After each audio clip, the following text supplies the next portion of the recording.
नमस्कार, मैं हूं आपके साथ प्रियांशु शर्मा और आप देख रहे हैं SBCN टाइम्स। रंजना करण सिंह परमार नीमच नगर पालिका की उपाध्यक्ष घोषित। टाउन हॉल नीमच पर हुआ मतदान। स्वाति गौरव चोपड़ा नीमच नगर पालिका अध्यक्ष चुनी गई। टाउन हॉल पर समर्थकों ने जीत का मनाया जश्न। मंदसौर में पति ने पत्नी की गला घोंटकर की हत्या। पुलिस ने आरोपी पति को किया गिरफ्तार।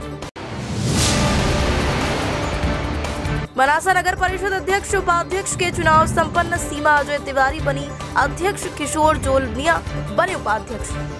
शनिवार को नीमच नगर पालिका उपाध्यक्ष चुनाव में रंजना करण सिंह परमार को नीमच नगर पालिका का उपाध्यक्ष चुना गया है। रंजना परमार को भारतीय जनता पार्टी ने उपाध्यक्ष पद के लिए अधिकृत प्रत्याशी घोषित किया था। रंजना परमार को 40 में से 27 मत हासिल हुए, जबकि कांग्रेस के अधिकृत प्रत्याशी को 13 मत हासिल हुए हैं। वहीं उपाध्यक्ष पद के चुनाव में भी कांग्रेस के एक पार्षद ने भाजपा के समर्थन में मतदान किया। रंजना बीजेपी के वरिष्ठ नेता करण सिंह परमार की पत्नी है।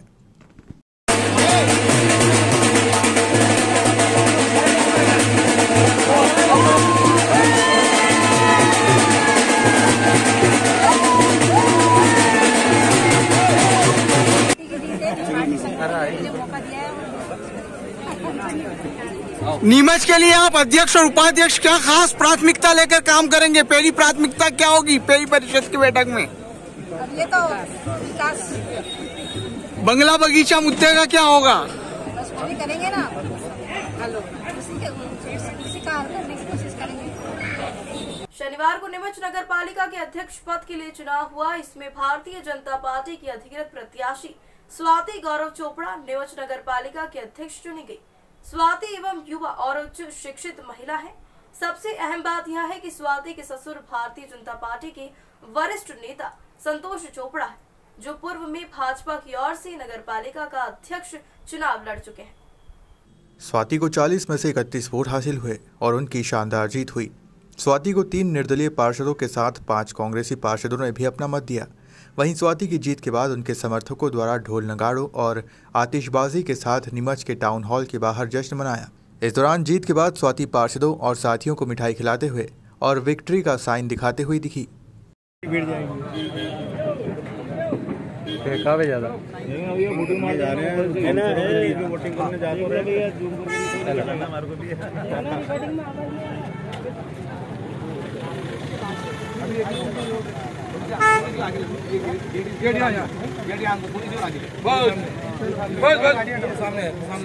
आपको कांच बंद करके बीच वाला रास्ता बीच वाला थोड़ा सा इधर हो जाओ।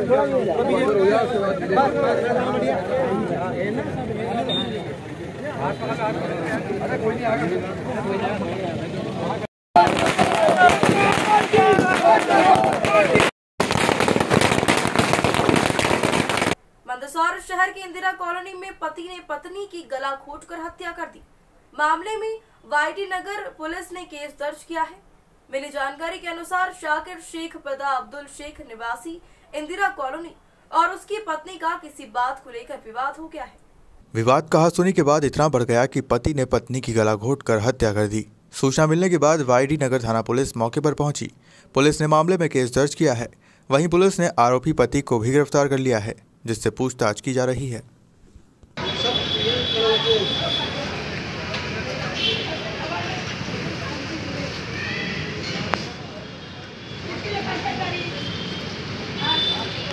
क्या मामला है? कहाँ पर है? इंदिरा कॉलोनी में रहती हूँ। मेरी बेटी को धोखे से बुलाया और उसको मार दिया और हमारे को धोखे से बोला कि हम तुमको पैसा दे रहे हैं, छोकरी को लेके जाओ। हमको नहीं मालूम। बाजार में हमारे साथ आया गया, सब कुछ करा, सामान मन लिए और हमारे को ऐसा 9:30 बजे लेके गया 2 मिनट का बोल के। हम रास्ता देखते गए 12, 11, 11:30 फोन करके बोले कि मैंने मार डाला। किसने मारा इनको? जवाई ने। उनकी जमीन है? मेरे जवाई ने। आपके जमीन? हाँ, मेरे जवाई ने मारा। कितने बजे मारा? अब कितने बजे ने हमको 11:30 बजे फोन किया है कि हम मैंने मार डाला बोले उसको। अब मजाक समझे। फिर उसके भाई को बोला है। सर कहाँ का मामला है और क्या?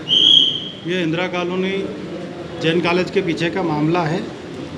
कल एक फरियादी ने सूचना दी थी जिसका नाम खातून बी पति शेख मुंबई की रहने वाली है और इसकी लड़की परवीन बी, इसकी शादी शाकिर गोंचा इंदिरा कॉलोनी वाले से हुई थी और उसके 2 बच्चे हैं। इसकी परवीन की उम्र करीबन 35 साल की है और कल दिनांक 5/8/2022 को 10:30 बजे से 11 बजे के बीच में इसके पति ने इसको दुपट्टे से मार दिया है।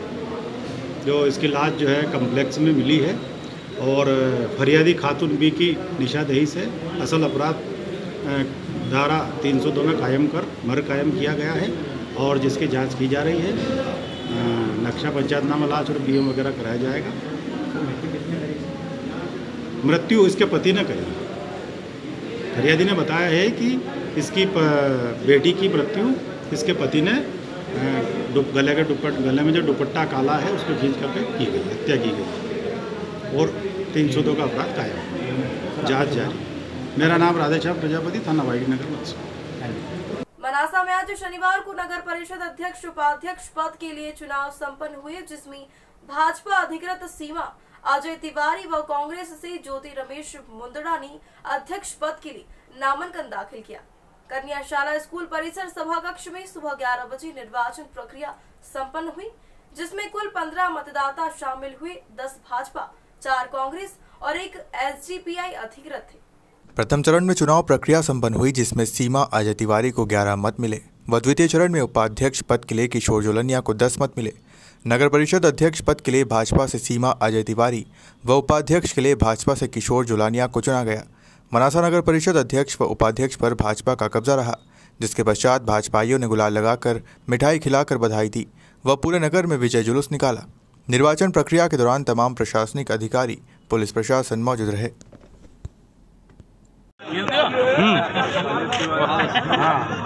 हाँ बिल्कुल, ओके ओके।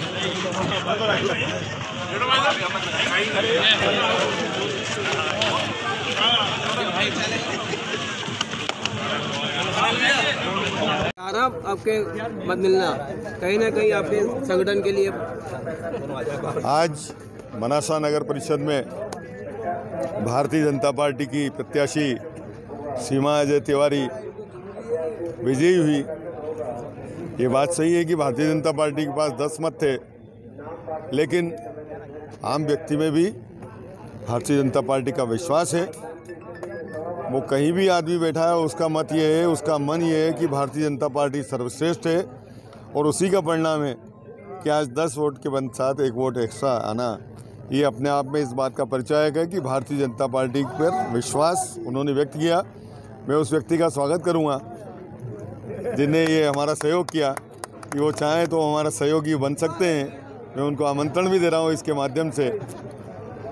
और आज जिस एकता का परिचय भारतीय जनता पार्टी से मनासा में दिया, यहाँ का संगठन, यहाँ के जनप्रतिनिधि, यहाँ के लोग, यहाँ के पार्षद जितने हमारे जीत के आए, उन सब ने पूरी ताकत से, पूरी मेहनत से, पूरे मन से भारतीय जनता पार्टी के हमारे शीर्ष नेतृत्व माननीय हमारे प्रदेश अध्यक्ष जी वी.डी. शर्मा जी, हमारे मुख्यमंत्री माननीय शिवराज जी, हमारे संगठन मंत्री माननीय हितानंद जी और उनके सहयोगी के रूप में हमारे बीच यहाँ प्रभारी बनकर आए माननीय विजय अटवाल जी और हमारे जिलाध्यक्ष पवन जी। सबका लगातार सहयोग रहा, सबका लगातार प्रयास ये रहा कि भारतीय जनता पार्टी की एकता, अखंडता कायम रहे और हमारा गौरव अक्षुण्ण रहे। हम निरंतर विकास के लिए काम करेंगे। इस वादे के साथ मैं इन सब मतदाताओं का, सब पार्षदों का, पूरे संगठन का, पूरे नेतृत्व का आभारी हूँ कि इतने अच्छे तरीके से, इतने अच्छे माहौल में, इतने अच्छे वातावरण में आज ये चुनाव संपन्न हुआ। इसके लिए मैं सभी कार्यकर्ताओं को बधाई देता हूं, क्योंकि असली मूल पूंजी भारतीय जनता पार्टी की कार्यकर्ता है और कार्यकर्ता ही यहाँ तक पहुँचाता है। शीर्ष पर भले ही एक बैठे, लेकिन कार्यकर्ता की मेहनत उसमें समाहित रहती है और उसकी बदौलत आज भारतीय जनता पार्टी का नगर का अध्यक्ष बना हमारी सीमा अजय तिवारी। मैं बधाई देता हूँ सबको, धन्यवाद। भारतीय जनता पार्टी को धन्यवाद, एक एक कार्यकर्ता के परिश्रम को प्रणाम। ये अजय तिवारी या सीमा तिवारी की जीत नहीं है, ये भारतीय जनता पार्टी के कार्यकर्ता की जीत है। और आज विचारधारा की जीत हुई, आज हिंदुत्व की जीत हुई, आज मनासा जीता, भारतीय जनता पार्टी जीती और एक एक कार्यकर्ता जीता है। भारतीय जनता पार्टी ये प्रथम रहेगी हमारी। हमने जो कांग्रेस के प्रति जो सहयोग किया था उसमें हम असफल रहे। बीजेपी को रोकने के लिए आगे कोशिश करेंगे। हम कांग्रेस के साथ में बिल्कुल विपक्ष में बैठेंगे और पुरजोर नगर के हित में जो भी कार्य होंगे वो पूरा करवाएंगे। आप एसडीपीआई पार्टी में ही रहेंगे या फिर कांग्रेस? नहीं, एसडीपीआई पार्टी से ही हैं। हमने कांग्रेस पार्टी को सपोर्ट किया था, बाकी हम बीजेपी को नहीं रोक पाए। वैचारिक रूप से आप कांग्रेस के समर्थन में रहोगे? कांग्रेस के समर्थन किया एसडीपीआई ने, मगर बीजेपी को रोकने में असमर्थ रहे हम कहीं ना कहीं। बीजेपी को 11 वोट मिले हैं, तो एक मत किसका मिला? ये कह नहीं सकते हैं, ये तो कांग्रेस का मामला है और कांग्रेस का अंदरूनी मामला उनको देखना है कि एक वोट उनका किसका है, वो उनको मंथन करना है। एक बहुत अच्छा नारा है कि मोदी है तो मुमकिन है और मनासा में भाजपा है तो मुमकिन है। और भाजपा के प्रति जो विश्वास जो निर्वाचित जनप्रतिनिधियों ने जो भारतीय जनता पार्टी की विचारधारा से अलग रहे, उसके बाद भी यदि उन्होंने भारतीय जनता पार्टी के उम्मीदवार को समर्थन दिया है तो निश्चित रूप से ये नगर की जनता के विश्वास पर मोहर लगाई है उन्होंने। उसके लिए मैं धन्यवाद देता हूँ और ये विश्वास दिलाता हूँ कि जो विकास भारतीय जनता पार्टी की परिषद लगातार करती आ रही है वो लगातार होते रहेंगे और नए आयाम इस मनासा नगर में कायम होगा। धन्यवाद। पंचायत अध्यक्ष का चुनाव भाजपा ने जीता है, इसके संबंध में आपने जीत तो भाजपा की पहले से तय थी। जनता ने पूरा मैंडेट भारतीय जनता पार्टी के पक्ष में दिया था। 15 में से 10 पार्षद भारतीय जनता पार्टी के निर्वाचित हुए थे और सर्वसम्मति से भारतीय जनता पार्टी के नेतृत्व ने सबकी राय लेकर अध्यक्ष का उम्मीदवार का चयन किया। और सबसे बड़ी खुशी की बात है कि भाजपा के 10 के अलावा एक अन्य बोर्ड भी विकास, सबका साथ, सबका विश्वास और सबका विकास इस मुद्दे पर एक वोट एक्स्ट्रा हमें मिला। इसके लिए सभी मतदाताओं का भी हम धन्यवाद ज्ञापित करते हैं और सभी कार्यकर्ताओं को, नगरवासियों को बहुत बहुत बधाई देते हैं। आने वाले समय में भारतीय जनता पार्टी की यह परिषद निश्चित रूप से नगर के विकास के नए आयाम स्थापित करेगी। सबको साथ लेकर मनासा को कैसे हम एक आदर्श शहर बना सके, इसके लिए हमारा प्रयास रहेगा। एक बार पुनः नगर की जनता को बहुत बहुत बधाई। विपक्ष की पूरी भूमिका निभाएगी। जनता ने जो जनादेश दिया है और जो हमें आत्ममंथन के लिए एक संकेत दिया है, हम चिंतन करेंगे और आने वाले समय में कांग्रेस मजबूती के साथ जनता की सेवा करेगी। जो हमारे पार्षद जीते हैं उनको बधाई। आदरणीय मुंदड़ा जी ने कांग्रेस के सम्मान की लड़ाई आखिरी तक लड़ी। जाकिर भाई पूरी ताकत से कांग्रेस के साथ खड़े रहे और कांग्रेस ताकत के साथ में विपक्ष की भूमिका निभाएगी और जनता की सेवा में तटस्थ रहेगी। धन्यवाद। 15 वोट में थे भारतीय जनता पार्टी को 11 मिले, कांग्रेस के 5 वोट होते हुए भी कांग्रेस को 4 ही मिली। क्या नाराजगी माने, इसको क्या माने? कांग्रेस की कोई नाराजगी नहीं किसी से भी। 4 कांग्रेस के जीते पार्षद और 4 वोट मिले।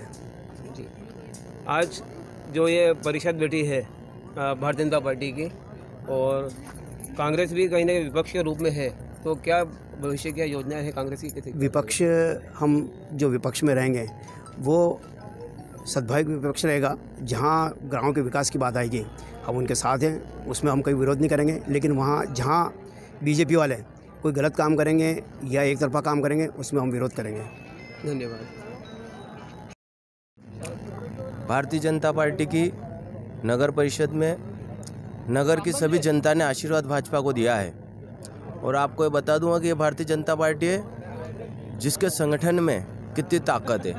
विपक्ष अगर कुछ भी गए पर जनता भाजपा के साथ है और ये भाजपा की ऐतिहासिक जीत नगर परिषद के और एक एक मतदाता की जीत है।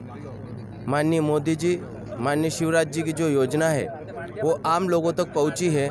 इसका परिणाम है कि हम भारतीय जनता पार्टी की मनासा में पुनः जीते हैं। जय हिंद, जय भारत। धन्यवाद। जनता पार्टी की और मनासा के मतदाताओं ने भारतीय जनता पार्टी को बहुमत दिया था।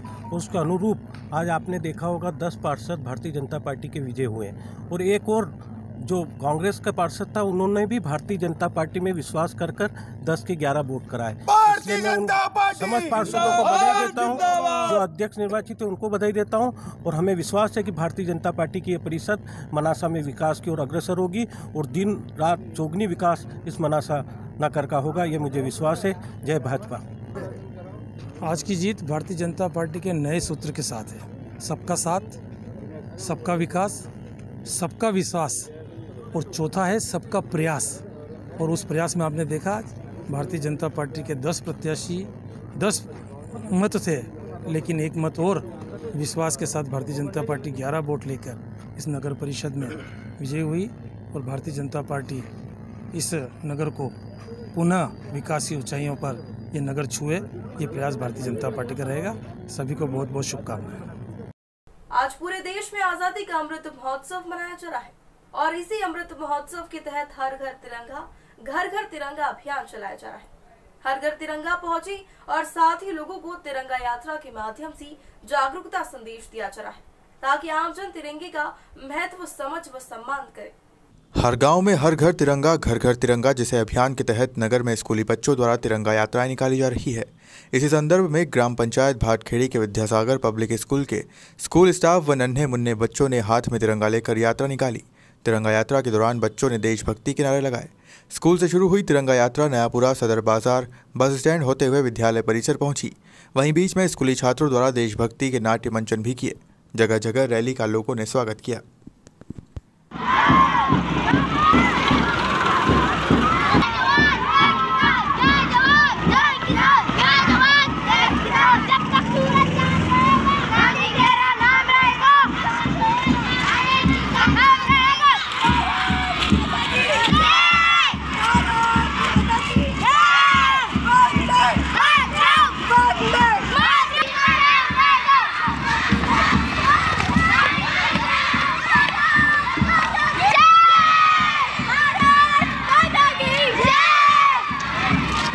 पब्लिक स्कूल और पूरे देश के माध्यम से निस्संदेह घर घर तिरंगा पहुंचाना हम सब लोगों के लिए आवश्यक ही नहीं, अनिवार्य है। मगर हमें झंडा संहिता के का भी ध्यान में रखते हुए इसको प्रत्येक घर तक पहुंचाना है। अन्यथा अगर ये झंडा घर तक पहुंचता है, हमारा हिंदुस्तान की आस्था और विश्वास का प्रतीक अगर घर पर पहुंचता है और उसके बाद अगर इस प्रतीक का अपमान होता है, तो निस्संदेह उसके लिए आवाम भी जिम्मेदार हैं। अगर विद्यासागर पब्लिक स्कूल भी 50 झंडों के माध्यम से आज रैली निकालता है और उसमें किसी भी प्रकार का झंडा संहिता का अपमान होता है, तो निस्संदेह ये नैतिक जिम्मेदारी विद्यासागर पब्लिक स्कूल की होती है। और अगर ये झंडा पंचायत के माध्यम से, सरकारों के माध्यम से पूरे देश तक भी किसी न किसी रूप में पहुंचाया जा रहा है, तो झंडा संहिता के संविधान के अंदर, उसकी मर्यादाओं के अंदर झंडा घर तक पहुंचे। और घर पर पहुंचने के बाद में एक एक व्यक्ति, गांव का, शहर का नागरिक अपनी नैतिक जिम्मेदारी समझ करके और इस झंडे के संहिता का पूरा पालन करेगा, तब जाकर के आज़ादी का अमृत महोत्सव कहना सार्थक होगा। मैं यही कहना चाहूँगा। धन्यवाद। कमलेश पाटीदार। ये तिरंगा यात्रा निकाली आज आज़ादी के अमृत महोत्सव के मद्देनज़र विद्यासागर पब्लिक स्कूल के माध्यम से इस लहराते हुए तिरंगे की आन में विद्यासागर पब्लिक स्कूल के माध्यम से ये कार्यक्रम को भव्यता प्रदान की गई। और सरकार के प्लान को मद्देनज़र रखते हुए विद्यासागर स्कूल के माध्यम से आज़ादी के अमृत महोत्सव पर यह आयोजन किया गया है। मैं इस तिरंगे की आन में, जिस पर पूरे हिंदुस्तान की आस्था और विश्वास टिका हुआ है, उस पर चंद पंक्तियाँ कहना चाहूँगा कि जिन्हें मंजिल से लगाव हो इशारा ढूंढ लेते हैं, जिन्हें मंजिल से लगाव हो इशारा ढूंढ लेते हैं, सहारे की ज़रूरत नहीं सहारा ढूंढ लेते हैं, और अभागे तो किनारों पर भी डूब जाया करते हैं, मगर जिन्हें तिरंगे की आन हो किनारा ढूंढ लेते हैं, किनारा ढूंढ लेते हैं। बहुत बहुत धन्यवाद टीवी रिपोर्टर्स का। आपने भाटखेड़ी के इस छोटे से प्रोग्राम को आपके चैनल के माध्यम से भव्यता प्रदान करी। विद्यासागर पब्लिक स्कूल आपका हृदय से आभार करता है। धन्यवाद। मंदसौर शहर की कोहिनूर प्राइवेट बैंक द्वारा निवेशकों के रुपए जमा कराने के बाद वापस देने की शिकायत को लेकर सैकड़ों की संख्या में लोग शहर थाने पहुंचे, जिसमें निवेशकों ने बताया कि शहर के बस स्टैंड क्षेत्र में संचालित होने वाली कोहिनूर प्राइवेट लिमिटेड सोसाइटी द्वारा डेली कलेक्शन और मासिक किस्तों पर शहर के सैकड़ों लोगों के खाते ओपन कर रुपए जमा किए। लेकिन अब समयावधि पूरी होने के बाद भी कई लोगों को रुपए वापस नहीं दिए जा रहे हैं तथा उनसे रोजाना टाल मटोल की जा रही है। शिकायतकर्ताओं ने यह भी बताया कि ये बैंक भाजपा नेता व पूर्व नगरपालिका अध्यक्ष रहे राम कोटवानी की है। बार बार बैंक के चक्कर लगाने के बाद अब परेशान होकर सैकड़ों निवेशक शहर के कोतवाली थाने पहुंचे और मामले की लिखित शिकायत की। टीआई अमित सोनी ने थाने पहुंचे बैंक के सभी निवेशकों से चर्चा के बाद जांच के उपरांत उचित कार्रवाई का आश्वासन दिया। आवेदन पत्र की जांच कर लेंगे, जांच में जो तथ्य प्राप्त होंगे उसके आधार पर कार्रवाई करेंगे। आज की घटना है कि आज किसी ने भारत का पैसे का मामला है, चार्जशीट का मामला यही है ना कि साहब उन्होंने पहले 4 महीने 6 महीने पहले साल भर पहले आपके खाता जमा कर देंगे, जो भी उन्होंने स्कीम लगाई उतना समय आपने इंतजार किया था। अभी हमें ना उसका काम था, वो नहीं देगा तो कार्रवाई हमारा काम है, कार्रवाई हम करके माननीय न्यायालय में प्रस्तुत कर देंगे, निर्णय देना उनका काम। तो हर जगह हर चीज़ का एक मंच है। नहीं सर, पहले उसने बोला कि बैंक मेरा पेमेंट में दूंगा, अब आज कह रहा मेरा कौन सा बैंक, मेरा तो बैंक ही नहीं है, बहुत दिक्कत है। ये कभी बात आती है एजेंट खुद दिया है। मुस्कान गोस्वामी नाम है मेरा, कोहिनूर निधि लिमिटेड से। क्या कहें? मैं ये कहना चाहती हूँ कि जितने भी कस्टमर हैं उनका सारा पैसा दिलवाया जाए, क्योंकि स्टार्टिंग में जब ये बात हुई थी, जैसे हम जॉब पे लगे गए थे, कोटवानी जी के बेटे ने मुझे जॉब पे लगवाया था कि ये हमारी बैंक है, ये तो मैंने खाली उनसे इतना रिक्वेस्ट किया था कि आप मुझे किसी भी शॉप पे जॉब दिलवा दो, क्योंकि मेरे को बहुत नीड थी। तो उन्होंने बोला अपनी बैंक में आप वर्क कर लो, तो मैंने वर्क करने के लिए यहाँ पे आ गई, जिसमें मुझे आदिल रईस सर ने सिलेक्ट किया था। इसके बाद हमारी बैंक भी अच्छी चल रही थी, लोगों को सीसी वगैरह 5-5 लाख के कस्टमर को सीसी भी दी जा रही थी, टॉप पर बैंक चल रही थी। अचानक से पता नहीं इनकी मतलब बीच में क्या हुआ, आते थे कोटवानी जी, इन तीनों की मीटिंग भी होती थी, लेकिन हमको इन्वॉल्व नहीं किया जाता था वहाँ पे। इसके बाद इन दोनों के क्या मैटर हुआ, उनको बोलते हैं कि वो इन पे 3 करोड़ मांग रहे हैं। अब सोचने वाली बात है, 3 करोड़ इंसान किसी को भी ऐसे थोड़ी ना दे सकता राह चलते इंसान को, तो भी अगर दिया है तो आप आपका निपटो। आपकी जो बैंक है पार्टनरशिप में, अगर उन्होंने आके बोला है सारे कस्टमर को, उस टाइम 20 से 30 कस्टमर तो उपस्थित थे जो अकाउंट तुड़वाने के लिए आए थे, क्योंकि उनको भरोसा नहीं था कि बैंक भाग रही है। कभी आदिल मारने वाला भी वीडियो, हाँ, गोली मारने वाला वीडियो वायरल हुआ है कि अगर जैसे आदिल रईस सर के ऊपर गोली चलाने की बात कही गई है, हमने देखा है वो वीडियो। इसमें किसी के द्वारा वीडियो रिकॉर्ड की गई थी, उसमें बोला गया है कि आदिल रईस सर अब पैसा नहीं देंगे क्योंकि उन्होंने बैंक आपको हैंड ओवर की है, तो उन्होंने बोला मैं गोली मार दूंगा। ऐसी वीडियो भी आई है कि लाओ उस कुत्ते को मैं गोली मार दूँ, ऐसी बात भी उन्होंने बोली गई उनके द्वारा। क्या नाम आपका? मेरा नाम मुस्कान गोस्वामी है। क्या कहेंगे, क्या फ्रॉड का मामला है? मेरा कहना यह है, मैं कोहिनूर निधि लिमिटेड में एम्प्लॉय थी, मैं लोगों से अकाउंट्स वगैरह ओपन कराती थी। मैंने यहाँ पे जब से बैंक ओपन हुई तब से मैंने यहाँ पे जॉब करी है। मेरे 2020 में जिनकी मैंने एफडी करी थी उनकी मैच्योरिटी पूरे होने पर उन्होंने पेमेंट दिया है। इसके अलावा 2021 में जब मैच्योरिटी एफडी वगैरह करी है मैंने, तो उन्होंने पेमेंट देने के लिए मना कर दिया। उसका रीज़न ये रहा कि वो बोलते हैं कि हम जब जॉब पे लगे थे तब से हमको यही बोला गया था राम कोटवानी जी की बैंक है। बाद में ये लोग बोलते हैं कि मेरी बैंक नहीं है। इन लोगों के बीच में क्या हुआ ये हमें नहीं पता। और सारे कस्टमर मैंने जॉब जनवरी में छोड़ दी, अब जब ये कोटवानी जी यहाँ बैठे तो उन्होंने एक ही चीज़ बोली थी कि मैं सब लोग कस्टमर मतलब पेमेंट निकलवाने गए, तो उन्होंने सबको रोका। और मेरी एफडी वाले कस्टमर जो है राम गोपाल जी फरकिया और राजेश जी सोनी, उनको स्पेशली बुलाया, उनके ऑफिस में उनसे बात करी और उनसे बोला कि आप एफडी मत तोड़ाइए, आपकी मैच्योरिटी पूरी होने पर मैं आपका पेमेंट दूंगा। और अब वो लोगों को पेमेंट नहीं दे रहे हैं, तो रिक्वेस्ट यही है कि आप सबका पेमेंट दिलवाएं। कौन सी सोसाइटी? कोहिनूर निधि लिमिटेड सोसाइटी है। सर बैंक के मामले में क्या मामला है? कोई सोसाइटी के लिए इन 5-25 जने इकट्ठे होते ने मुझे बुलाया था। इनकी सोसाइटी में कोई सोसाइटी कोहिनूर सोसाइटी करके, उस सोसाइटी में इन सब गरीब लोगों के पैसे जमा हैं। जिन लोगों के खाते पूरे हो गए हैं उनको 2-3 महीने से ये पूर्ण होने के बाद भी ये पैसे दे नहीं रहे थे। तो सारे गरीब वर्ग के लोगों के पैसे है। तो टीआई साहब को मामला बताया है, टीआई साहब ने काम जाँच कराकर इनकी जो हर संभव मदद होगी वो मदद कराने का प्रयास करेंगे। कौन सी बैंक है? कोई कोहिनूर बैंक करके है, सोसाइटी है। एक सोसाइटी के विरुद्ध कुछ लोगों ने आवेदन दिया है, ये उनके कुछ निवेश उसमें जमा हुए थे और उनको मैच्योरिटी के बाद वापसी नहीं की गई है। आवेदन पत्र भी प्राप्त हुआ है, उस आवेदन पत्र की जांच कर रहे हैं। जांच में जो भी तथ्य प्राप्त होंगे वो कार्रवाई करते हैं। कोहिनूर सोसाइटी।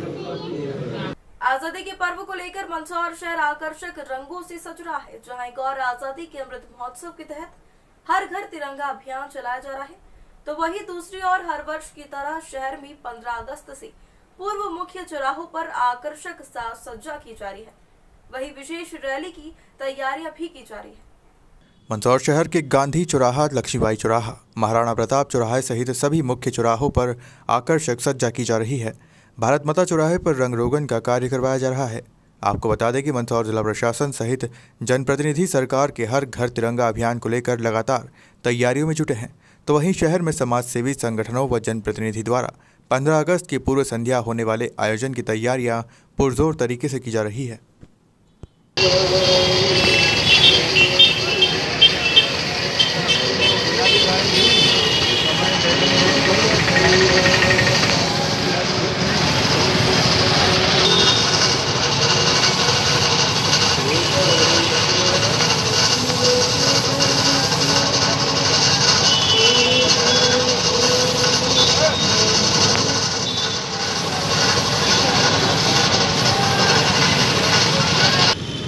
जगह जगह चौराहों पर सर तिरंगा फहराया जा रहा है, क्या कहते हैं? निश्चित रूप से देश आज़ादी का 75वां अमृत महोत्सव मनाने जा रहा है और ये काम जिस समय आज़ादी मिली तब से हमको कर देना चाहिए था।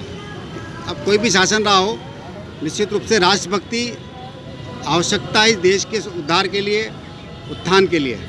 और हम देख रहे हैं कि घर घर तिरंगा जो सरकार की योजना है, जो एक प्रसंग है, उससे मंदसौर में एक उत्साह का माहौल है। हम देख रहे हैं कि प्रत्येक चौराहे पर तिरंगे की तरह इसको सजाया जा रहा है। इससे निश्चित रूप से जो हमारे आने वाली पीढ़ी है उनको पता लगे कि देश में आज़ादी का क्या महत्व है।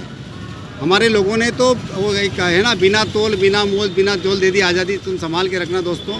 तो निश्चित रूप से इस आज़ादी को हमको संभाल के रखना है। और 14 अगस्त को जो तिरंगा यात्रा उसमें, और 15 अगस्त को हम हर घर पर हम अपना झंडा तिरंगा फहराएँ और उसका सम्मान के साथ। ऐसा नहीं कि झंडा फहराना ही वो है, पर हमको सर सम्मान जो राष्ट्रीय ध्वज हमारा, उसके लिए हमको तैयारी करना चाहिए। और अगर अपने पास झंडा नहीं है तो अनेक सामाजिक संगठनों के माध्यम से शासन और खाद्य विभाग सभी झंडा का विक्रय किया जा रहा है। और हम एक अच्छा सा सुंदर सा झंडा जो अपना तिरंगा है वो ला के बड़ी शान और शौक़ के साथ हम 15 अगस्त को अपने घर पर फहराएँ। और जो एक माहौल है पूरे देश भर में बना है, और मंदसौर का एक जो तिरंगा यात्रा चलने वाली है उसको गिनीज बुक में दर्ज कराने के लिए जो प्रयास समिति के माध्यम से हो रहे हैं, और उसमें हमारा दायित्व बनता है कि अधिक से अधिक संख्या में उस यात्रा में सम्मिलित हो। अगर यात्रा अपने घर के बाहर से निकलती है तो उसकी पुष्प वर्षा करें या छोटी मोटी जल की व्यवस्था करें, और उसमें कहीं ना कहीं हम अपनी सहभागिता हो, तभी हम जो इस देश में जो अमृत महोत्सव हम मनाने जा रहे हैं आज़ादी का, वो सार्थक होगा। क्या नाम है आपका? पहला शर्मा, अजंता पेंटर। आज जो कलर किया जा रहा है, क्या कहना है? ये आज जो है नगर पालिका के द्वारा ये तैयारी की जा रही है। भारत माता चौराहे पर कलर वगैरह रंग रोशन हो रहा है। हमारे प्रदेश के मुखिया माननीय श्री शिवराज जी हमारे बीच में पधार रहे हैं, तो उसको देखते हुए नगर पालिका ने ये तैयारी शुरू कर दी है और हम लोग इसका रंग रोशन कर रहे हैं। क्या नाम था आपका? पहला शर्मा, अजंता पेंटर। नगर के शासकीय अस्पताल में आज शनिवार को महरूम शाहिद अंसारी के जन्मदिवस के उपलक्ष्य में रक्तदान शिविर का आयोजन किया गया। आपको बता दें कि मरहूम शाहिद अंसारी मनासा नगर की एक अच्छे पत्रकार भी थे, जिनकी कोरोना काल के समय आकस्मिक मौत हो गई थी, जिनके आज जन्म दिवस के उपलक्ष्य में अंसारी परिवार एवं शाहिद अंसारी मित्र मंडल मनासा द्वारा दूसरा रक्तदान शिविर का आयोजन किया गया, जिसमें बड़ी संख्या में युवाओं, युवतियों व थाना मनासा के कई जवानों ने रक्तदान शिविर पहुंचकर रक्तदान किया। इस दौरान सुबह 10 बजे से शुरू हुए रक्तदान शिविर में 2 बजे तक 100 यूनिट के करीब रक्तदान हुआ। ये दूसरा रक्तदान शिविर रेड क्रॉस सोसाइटी नीमच के सौजन्य से संपन्न हुआ। वहीं सभी रक्तदाताओं का अंसारी परिवार एवं शाहिद अंसारी मित्र मंडल द्वारा तिरंगा व प्रमाण पत्र देकर सम्मानित किया गया।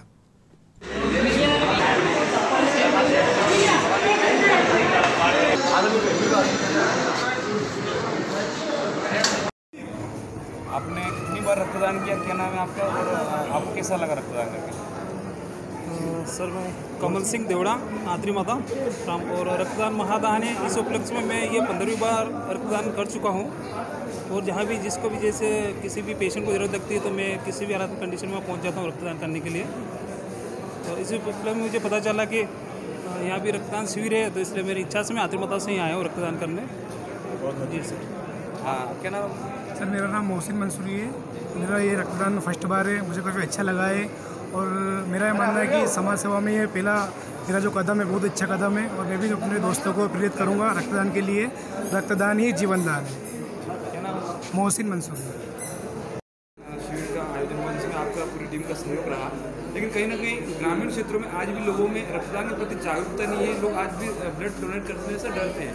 उनको किस तरह से डर निकाला जा सकता? निश्चित तौर पे आज भी हमारी जागरूकता में काफ़ी कमी है। कई लोग लगातार प्रयास कर रहे हैं, लोगों में जागरूकता की बढ़ोतरी ज़रूर हुई है, लेकिन आज भी उन ब्लड बैंक्स में जब भी जाता है पेशेंट तो उससे बदले में ब्लड की रिक्वायरमेंट की जाती है। इसलिए की जाती है क्योंकि वहाँ प्रॉपर आपूर्ति नहीं हो पा रही है। आज अगर हम आंकड़े को भी लेकर के देखें तो नीमच ज़िले का आंकड़ा क्या है कि हम 8.5 लाख लोग हैं और नीमच की ज़रूरत 8,000 पर ईयर है। हमें कहना पड़ रहा है कि 8,000 लोग स्वैच्छिक रक्तदाता वहाँ पर नहीं नोक करते हैं, नहीं आते हैं। यही कारण है कि हमें बार बार मांगना पड़ता है कि बदले में खून कौन देगा। हम इस प्रवृत्ति को ख़त्म करना चाहते हैं, इस शब्द को ख़त्म करना चाहते हैं, लेकिन ये कब होगा? ये तभी होगा जब आम आदमी जो है जागरूक होगा, रक्तदान करेगा। हमारे शरीर में 5 से 6 लीटर रक्त रहता है और उसमें रक्तदान के रूप में केवल 350 ml ब्लड लिया जाता है। वह शरीर हमारा स्वतः आपूर्ति कर लेता है 48 घंटे में और किसी प्रकार की कोई कमज़ोरी नहीं आती है। रक्तदान के फ़ायदे हैं हमारे को कि जब हम रक्तदान करते हैं तो हमारे जो टेस्ट होते हैं HIV, hepatitis B, C, syphilis, malaria, ये सारी जांचें निःशुल्क हो जाती है। दूसरा, हम किसी को जीवन दान देते हैं। जब आपका दिया हुआ रक्त वहाँ जो पेशेंट एक्सीडेंट से आता है और उसको एकदम से मिल जाता है तो निश्चित तौर पे आपके दिए हुए रक्त से ही उसकी जीवन बचता है। तो आप हमेशा कोशिश करें कि आप रक्तदान करें। आप दिन तय करें कि मैं अपने जन्मदिवस पर रक्तदान करूंगा। आप दिन तय करें कि मैं अपनी वैवाहिक वर्षगांठ पर रक्तदान करूंगा। आप दिन तय करें, जैसे कि आज इस पुण्यतिथि को मनाया जा रहा है। आज इस पुण्यतिथि को इस तरह से याद किया जा रहा है कि हम रक्तदान कर लोगों को मैसेज दें। ये हमें डिसाइड करना होगा कि हम किस प्रकार रक्तदान करें, लेकिन रक्तदान के लिए हमेशा तत्पर रहें। मैं स्वयं रक्तदान के क्षेत्र में वर्षों से 30 साल से काम कर रहा हूँ और 94 बार रक्तदान कर चुका हूँ। और रक्तदान से कमज़ोरी आती तो क्या मैं आपके सामने खड़ा होता? आज कई ऐसे लोग हैं नीमच में जो 100 या उससे अधिक बार रक्तदान कर चुके हैं। आज जो हमारे सामने आप ये जो संवाददाता खड़े हैं वो भी रक्तदाता हैं। तो निश्चित तौर पे रक्तदान करने के लिए आप आगे आएँ, रक्तदान करें। और हम दावा करते हैं कि नीमच को एक ऐसा ज़िला बनाएंगे जिसमें ये उस ब्लड बैंक से कभी ये नहीं कहा जाए कि रक्त बदले में कौन देगा। वहाँ पर हमेशा रक्त उपलब्ध रहे और जो है हमेशा सबको रक्त आपूर्ति समय पर मिलती रहे। ग्रामीण क्षेत्रों में आज भी जागरूकता नहीं है। कई लोगों को एक डर बना रहता है कि उनको ब्लड कैसे उपलब्ध। मनासा के शासकीय चिकित्सालय में यहाँ पर शाहिद अंसारी, जो मनासा के एक वरिष्ठ पत्रकार थे, कोरोना काल के दौरान उनकी मौत हो गई थी। उनकी स्मृति में आज मनासा के शासकीय चिकित्सालय में रक्तदान शिविर का आयोजन रखा गया है। यह दूसरा रक्तदान शिविर उनकी स्मृति में रखा गया है। उनके परिजन, वरिष्ठजन यहाँ अस्पताल में मौजूद है। रक्तदान कार्य चल रहा है। हम इनसे जानेंगे अभी तक कितना रक्तदान हुआ है और किन किन लोगों ने हिस्सा लिया है और आगे भी क्या क्या आयोजन ये करेंगे। हाँ जी, सबसे पहले आपका नाम? मैं अब्दुल गफ़ार मोमिन। शाहिद अंसारी मेरा बेटा था और 24 अप्रैल 2021 को उनका कोरोना से देहांत हो गया था। उन्हीं की स्मृति में, चूँकि शाहिद अंसारी सामाजिक कार्यों से और रक्तदान क्लबों से जुड़े हुए थे, तो उन्हीं की याद में चिरस्थायी बनाने के लिए हमारे परिवार ने और मित्रगणों ने ये रक्तदान शिविर का आयोजन किया, जो ये लगातार दूसरा रक्तदान शिविर है 6 अगस्त को। इसके अंदर पहले रक्तदान शिविर के अंदर लगभग 120 यूनिट रक्तदान प्राप्त किया था और इस वक्त अभी तक 95 रक्तदान मतदाताओं ने रक्तदान कर लिया है। और इसी रक्तदान शिविर के अंतर्गत शासन की जो अभी 11 अगस्त से 17 अगस्त तक घर घर तिरंगा अभियान के अंतर्गत जो घर घर पे तिरंगे फहराए जाना है, उसी को हमने आत्मसात करते हुए सभी जो रक्तदाता यहाँ पर रक्तदान कर रहे हैं उनका आभार व्यक्त करने के लिए हमने उनको एक तिरंगा झंडा भेंट स्वरूप प्रदान किया है, ताकि वे ससम्मान अपने घर पर तिरंगा फहरा सकें और इस राष्ट्रीय कार्य को भी एक अपनी ऊंचाई मिल सके। इसके लिए जागृति लोगों में पैदा करने के लिए भी हमने यहाँ पर तिरंगा वितरण किया है। लोगों को जागरूक करने के लिए, रक्तदान के प्रति लोगों को जागरूक करने के लिए कोई आपकी तरफ से कुछ संदेश? रक्तदान महादान। रक्तदान से बहुत सी जिंदगियां बचती हैं। एक रक्तदान जो रक्तदाता होता है वो 3 जिंदगियां बचाता है।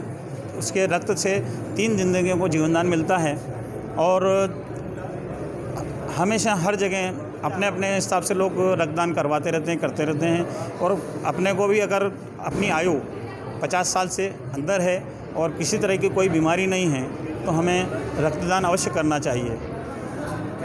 अब्दुल गफ्फार।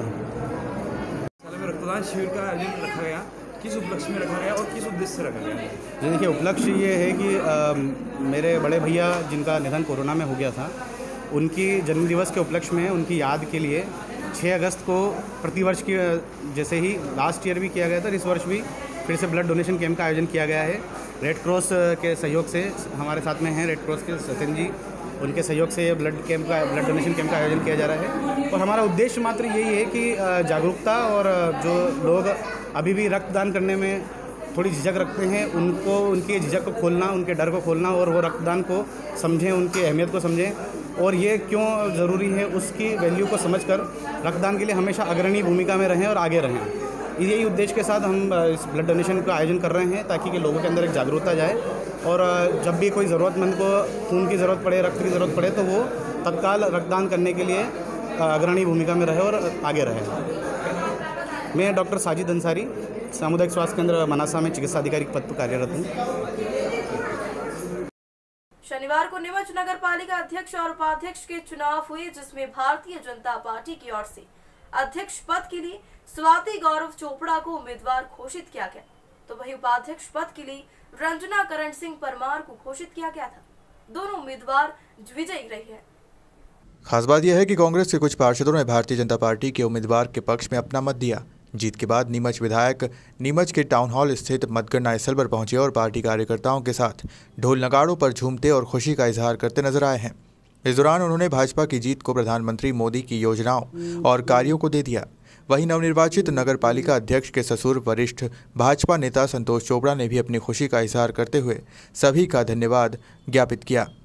इसके पूर्व सुबह मतदान से पहले ऐन वक्त पर नगर पालिका अध्यक्ष पद के लिए उम्मीदवार के नाम की घोषणा नीमच सर्किट हाउस में की गई, जिसे बीजेपी जिलाध्यक्ष पवन पाटीदार ने संबोधित किया। इस दौरान बीजेपी रतलाम से आए समन्वयक अशोक पुरवाल और नीमच विधायक दिलीप सिंह परिहार की प्रेस वार्ता में मौजूद रहे, जहां भाजपा के नगर पालिका अध्यक्ष पद के लिए स्वाति की आधिकारिक घोषणा की गई थी। नमस्कार, आप देख रहे हैं behru.com और SBCN टाइम्स। आज नीमच नगर पालिका में अध्यक्ष और उपाध्यक्ष पद के लिए चुनाव होने जा रहा है। भाजपा ने बीते कल ही 23 भाजपा के जीते हुए प्रत्याशियों की बाड़ाबंदी कर ली थी और उन्हें नया गांव के समीप एक होटल में ठहराया गया था। वहीं आज सुबह से ही सामुदायिक भवन रोटरी डायमंड के सामुदायिक भवन में इनको यहां पर रखा गया है। सभी भाजपा के 23 प्रत्याशियों को यहां पर सुबह से लाया गया और इनकी यहीं बाड़ाबंदी की गई है। वहीं आपको बता दें कि जो 3 निर्दलीय प्रत्याशी जीते थे वह भी संपर्क से बाहर हैं और लगता है कि वह भी भाजपा के संपर्क में बताए जा रहे हैं। तीनों बीते 2-3 दिन से संपर्क से बाहर बताए जा रहे हैं। और आज जो नगर पालिका के अध्यक्ष और उपाध्यक्ष पद के लिए चुनाव हो रहे हैं, इसको लेकर यहाँ चुनावी माहौल का अच्छा खासा छाया हुआ है। हमारे साथ भाजपा के वरिष्ठ नेता संतोष जी चोपड़ा हैं, उनसे बात करेंगे कि किस तरह का उत्साह यहाँ देखने को मिल रहा है और भाजपा की सरकार बनने जा रही है। जी वैसा बात बताएं, किस तरह का उत्साह यहाँ पर देखने को मिल रहा है? अच्छा उत्साह है। भारतीय जनता पार्टी का बहुमत है। 40 में से 23 पार्षद भारतीय जनता पार्टी के हैं और जो 3 पार्षद निर्दलीय हैं वे भी भारतीय जनता पार्टी से ही समर्थित है। तो निश्चित रूप से भारतीय जनता पार्टी का ही अध्यक्ष बनेगा और भारतीय जनता पार्टी का ही बोर्ड बनेगा, निश्चित है। वैसा अभी तक जो भाजपा ने अपने अध्यक्ष और उपाध्यक्ष के लिए नाम की दावेदारी नहीं खोले हैं, तो एक तरह से आपके बहू का भी नाम था, तो किस तरह आपके तैयारी? ये सब संगठन के ऊपर निर्भर है। संगठन ही भाजपा में सर्वोपरि है। जो भी निर्णय होगा भारतीय जनता पार्टी का वो सबके लिए मान्य होगा और उसी के अनुसार जिसका भी भारतीय जनता पार्टी का संगठन और सब जो वरिष्ठ लोग मिलकर जो जिला संगठन है या जो भी संभाग का प्रदेश का संगठन तय करेगा, उसके लिए ही सब जने हमारे सब तैयार रहेंगे और वही अध्यक्ष बनेगा। तो क्या जो 3 निर्दलीय प्रत्याशी है वहाँ अभी तक सामने नहीं आए हैं, लापता बताए जा रहे हैं, तो वो बीजेपी के संपर्क में हैं या नहीं? निश्चित रूप से वो विचारधारा से भारतीय जनता पार्टी की है और भारतीय जनता पार्टी के साथ रहेंगे, ऐसा पूर्ण विश्वास है। क्योंकि शुरू से जब से उनने भारतीय जनता पार्टी में काम किया है। किसी कारणवश हो सकता है कि अलग से लड़ लिए, लेकिन वो निश्चित रूप से भारतीय जनता पार्टी के साथ ही रहेंगे। विधायक जी द्वारा भी दावा किया गया था कि कांग्रेस के पार्षद भी उनके संपर्क में हैं, आप बीजेपी के संपर्क में हैं, तो क्या अभी भी कांग्रेस के पार्षद कोई संपर्क में हैं या वोट वगैरह?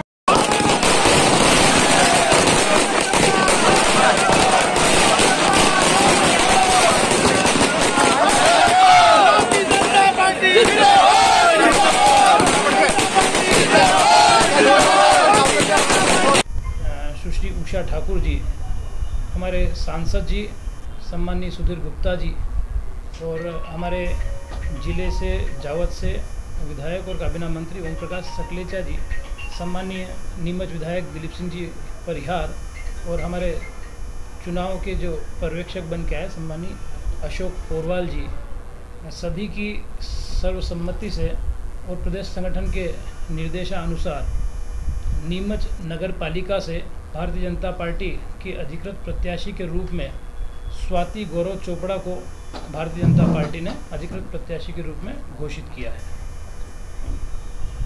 नमस्कार दोस्तों, भैर.com और SBCN टाइम्स में आपका हार्दिक स्वागत है। नीमच नगर पालिका अध्यक्ष जो चुनाव है उसके परिणाम आ चुके हैं। कुल 40 मतों में से 31 मत बीजेपी को प्राप्त हुए, जबकि कांग्रेस को 9 मत प्राप्त हुए। सबसे चौंकाने वाली बात यह है कि कांग्रेस में 14 कैंडिडेट जीत के आए थे, जबकि मतदान कांग्रेस के पक्ष में केवल 9 मतदाताओं ने किया जो पार्षद है नवनिर्वाचित। ऐसी स्थिति में कांग्रेस के लिए ये चिंता का विषय है, क्योंकि कांग्रेस लगातार अन्य नगर परिषदों में भी यही हालात बने हुए हैं, जहां कांग्रेस के उम्मीदवार बार बार बीजेपी के फेवर में अपना मताधिकार का प्रयोग कर रहे हैं। कहीं ना कहीं कांग्रेस अपने घर को संभालने में नाकामयाब रह रही है। हालात ऐसे हैं कि लगातार भाजपा जहां पर भी गुंजाइश है सब जगह अपनी विजय हासिल कर रहे हैं। नीमच की स्वाति चोपड़ा नगरपालिका अध्यक्ष के लिए चुनी जा चुकी हैं और उनने अपने प्रतिद्वंदी वीणा ब्रजेश सक्सेना को काफ़ी गहरी मात दी है। ब्रजेश सक्सेना वीणा सक्सेना को केवल 9 वोट हासिल हुए हैं। और भी अपडेट हम थोड़ी देर में देते रहेंगे, इसके लिए भैरू.com और SBCN टाइम्स के साथ जुड़े रहिए। नगर के पार्षद भाई और बहनों ने जो आज बहन स्वाति गौरव चोपड़ा को नगर पालिका का अध्यक्ष बनाया है और एक ने 31 वोट देकर और उनको विजयश्री दिलवाई है, इसके लिए मैं बधाई देता हूं, धन्यवाद देता हूं। और हम देख रहे हैं कि हमारे पास 23 वोट थे, 3 निर्दलीय थे, उनने भी हमारी भारतीय जनता पार्टी की विचारधारा के लोग थे, इसलिए उनने वोट दिए। कुछ कांग्रेस में भी हमारी विचारधारा के लोग हैं जो नरेंद्र मोदी जी की योजनाओं और उनकी नीति से प्रभावित होकर उन्होंने आज हमें वोट दिए हैं और 31 वोट हमें पक्ष में मिले हैं। मैं इसके लिए समस्त पार्षदों का, भाई और बहनों का हृदय से आभार प्रकट करता हूँ। कमल खिलता रहे, यही हमारी भावना है और कमल जो नीमच की जनता ने जो अपेक्षा की है उस अपेक्षा पे भारतीय जनता पार्टी खरी उतरेगी। बहुत बहुत बधाई, बहुत बहुत शुभकामनाएं। पूरी जनता में भी प्रसन्नता है, खुशी का वातावरण है, तो निश्चित रूप से यह भारतीय जनता पार्टी की जीत है, तो निश्चित रूप से नीमच की जनता की भी जीत है। अब नीमच के विकास में क्या बदलाव देखने को मिलेंगे? एक नया बदलाव देखने को मिलेगा आपको जी। सिर्फ अब जो भी काम होगा वो सिर्फ जनता के हितों के लिए काम होगा। जनता को कोई किसी प्रकार की अब परेशानी नहीं आएगी, ऐसा मैं आप सबसे वादा। सर, भारतीय जनता पार्टी के 23 पार्षद थे मात्र और आपको 31 वोट मिले, क्या गणित रही सर? गणित का खेल सीधा है कि जो नीमच की जनता ने विश्वास भारतीय जनता पार्टी के ऊपर किया है और आप देख रहे हैं कि पूरे देश में मोदी जी के ऊपर विश्वास कर रही जनता। हमारे प्रदेश में देखो तो मुख्यमंत्री जी शिवराज सिंह जी पे और भारतीय जनता पार्टी पे जनता विश्वास कर रही है, तो यह जनता के विश्वास के साथ साथ कहीं ऐसा लग रहा है कि विपक्षी पार्टियां भी भारतीय जनता पार्टी के ऊपर विश्वास व्यक्त कर रही है और हमको उसी कारण ये सब हमारे को वोट मिले। जी, जनता के लिए इस अवसर पे कोई खास पैगाम? बिल्कुल, जनता से यही है कि जनता का भी सहयोग निश्चित रूप से हमको चाहिएगा, क्योंकि हम कितना भी कुछ कर लें बिना जनता के कुछ भी नहीं कर सकते। हमारे कार्यकर्ताओं का हमको सहयोग चाहिएगा, जनता का सहयोग चाहिएगा, मीडिया का सहयोग चाहिएगा, तभी हम इस नीमच के लिए हम कुछ कर पाएंगे। कोई खास बात जो आपने सोच रखी हो, प्राथमिकता किस बात की रहेगी सबसे पहले? मेरी प्राथमिकता रहेगी सबसे पहले कि जनता खुश रहे। सिर्फ एकमात्र उद्देश्य है, उसमें सारी चीजें आ जाएगी। जनता की खुशी के लिए सारा काम करेंगे, चाहे वो कोई भी काम हो। नीमच के विकास के लिए हुआ और जनता की खुशी के लिए काम होगा। सर भूमाफियाओं के लिए कोई स्थान नहीं होगा? क्या होता है, ये सारी बात वो लोग करते हैं जो खुद कुछ नहीं कर पाते हैं, वो दूसरों के ऊपर सिर्फ आक्षेप लगाते हैं। ऐसा भूमाफिया शब्द की कोई परिभाषा नहीं समझता है। यदि कोई अपना धंधा करता है, बिजनेस करता है, तो उसमें कोई भूमाफिया नहीं होता है। भूमाफिया सिर्फ किसी को बदनाम करने की साजिश होती है, षड्यंत्र होता है। जो खुद यदि अपने आप पे दम होता है, काम करने की यदि उनमें तमन्ना होती है, तो दूसरों के ऊपर कोई आरोप नहीं लगा। बंगला बगीचा को लेकर भाई साहब आप लोग, आपका क्या विचार? बंगले बगीचे की समस्या निश्चित रूप से यहाँ पर यदि आप देखेंगे, ये एक मिनट रुक जाओ यार, भैया यार। बंगला बगीचा एरिया का समाधान कहा गया है, प्रथम बैठक यहाँ पर पार्षद भी भारतीय जनता पार्टी के हैं, अब परिषद भी भारतीय जनता पार्टी बन चुकी है, विधायक भी भारतीय जनता पार्टी के, सांसद भारतीय जनता पार्टी के, प्रदेश में सरकार भारतीय जनता पार्टी की है, और देश में यदि कोई सरकार भी होगी भारतीय जनता पार्टी है। ऐसी कोई समस्या नहीं होगी, इच्छा शक्ति होनी चाहिए, सारी समस्या हल होगी। बंगला बगीचा सिर्फ एक समस्या नहीं, सारी समस्या। धन्यवाद। फिलहाल बुलेटिन में इतना ही। देखते रहिए SBCN टाइम्स।